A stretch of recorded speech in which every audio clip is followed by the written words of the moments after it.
All right, guys, and welcome back. And as we discussed before, we talked about the digital financial stack and about how to position yourself and about all the different cool features that are coming up. To get a really good fundamental understanding of what is actually happening right now, we're going to look at a concept called the settlement assurance and the protocol sync. Before we dive deeper in this slide, in this topic, I want to encourage you, I want to recommend you to watch the video in the description below about the settlement assurance and the protocol sync. This video is made by David that is also working for the Bankless team. It's a really interesting blog that I also linked to some articles below. So what we can see in this video, he's talking about settlement assurance and protocol sync. So please go watch that video below before you continue with these slides.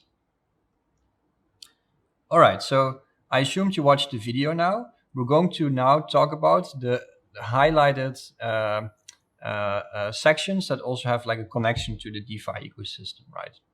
So the value of Bitcoin and of Ethereum and of other protocols, it's in its settlement assurance. So like the assurance that you have, if I send $1, if I send €1, $1 to from my account to my friend's account, how long does it take before it actually gets to the other party, right? In traditional finance, it takes days, like SEPA's 13 months, PayPal, eBay is like 120 days, as 90 days, 30 days. So the settlement assurance takes so long because actually in traditional finance, if I send you money, if I now send you money, I just sent you an agreement that you have a claim of that value somewhere. Because if we look throughout the evolution of money, this is also a new course on the Ivan on Tech Academy. If you look in the evolution of money, you can see that a money is basically a claim, like a claim on gold or a claim on something of value or a claim on bonds or whatever. So if I have money, I should actually theoretically be able to claim that amount of value from, in this terms, the government, right? So I sent you an agreement of a claim of money, and that's what money does. In crypto, it becomes different. The claim on, it's not a claim on money, it's money in itself, and it settles almost instantly. Where in Bitcoin, it settles within an hour, and Ethereum, it settles within like 6 minutes or something. Why does it settle in 1 hour? Because it takes that amount of time to make it like final in the like synced in the protocol. And that's also explained more in depth in the video that I linked in the description below. So like the settlement assurance, the assurance layer becomes harder and harder the more we move towards the decentralized stack, right? So you can see on the left side where still humans are involved, where Realty or Gods on Chain, the POA network, where there are still more human elements. The settlement assurance is you're less assured of that value settlement than when it is like really done in a completely decentralized way, like Uniswap or on Ethereum, right? So there is, on the left hand, there is still some humans involved, and on the right hand, we have the zero trust base where there only is basically computers involved, and in between, we have the middle mode where it's like the mix of robots and humans, right? So yeah, when we look into Bitcoin and Ethereum, etc., it's still like proof of work, and we can see that settlements assured basically like to the work that's been done. But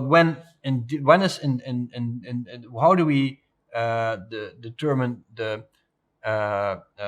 settlements assurance in DeFi? How do we determine the value of a certain DeFi protocol, right? So like in Bankless, they came up with this really cool formula.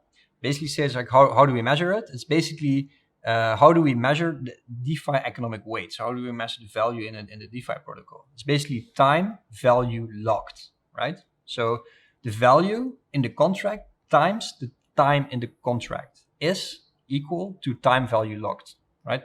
Is equal to time value. So we can see that here in this graph, where the time value, the total lock on MakerDAO, is basically the value of the time divided by the amount times the money locked in the protocol. So we can see that MakerDAO is 1.8 billion dollar months. Compound is 1.1 billion dollar months. Uniswap is 650 million dollar months, meaning the amount of value and time in the protocol itself. So you know that this protocol is trusted until this point. So the more time that will pass, basically the bigger these protocols will assure the time value locked in the protocols itself. And we can also see that now in the overall DeFi space, the economic weight of DeFi is almost $5 billion months locked of value in decentralized finance, right? So we're still very early, we're still very young, but as long as time will increase, this value attractor becomes stronger and stronger and stronger and stronger. We call this the Lindy effect, and the Lindy effect is best analyzed by asking the following question: what is more likely to exist in 100 years? It's either the pyramids or the White House. I would say the pyramids, because the pyramids are already here for such a longer time, and the White House is still very young. So it's more likely that the pyramids will be here in 100 years' time than the White House will still be here in 100 years' time. Yeah, and we can see that here in the protocol sinks, the value will move down the sink, where in traditional finance we have this really small protocol sink with some capabilities, and in DeFi we have this whole layers on top of each other, where there will be much more capabilities possible in DeFi than in CeFi. All right, I want to challenge you now to dive deeper into the DeFi financial stack together with me, right? So let's revisit the DeFi financial stack discussion we had in DeFi 101, and let's have this now on a more deeper level. So let's dive into different research papers. I linked to some of the research papers below that I really would like to recommend you to read to boost your knowledge in this space. There's scientific journals and research papers written about the DeFi space, and I want to challenge you to find your own comfort zone, where, like, if you read all this new information, which part of this field do you soak up the most and the best, right? Because, like, blockchain and DeFi is not only about programming, developing. It's not only about numbers. It's about a lot of different factors coming in play. It's like an elegant implementation of computer science and economics. So I want to invite everybody to try to find their comfort zone, and you can add value to the space and also make a living from this space. For myself, I did the following. I did this actually some time ago when I was starting my DeFi journey, and I also had my own idea about something that I wanted to do in the space. I didn't have super much time to continue that, but it's still it's there, and I want to share that with you guys, so you can learn from it, or you can do something with it if you want to. I basically made an overview of the DeFi ecosystem to see where things were missing and where I can add value myself to increase the adoption of crypto and increase the decentralized financial ecosystem as a whole. So you can see that here I basically created an overview of the DeFi CeFi landscape.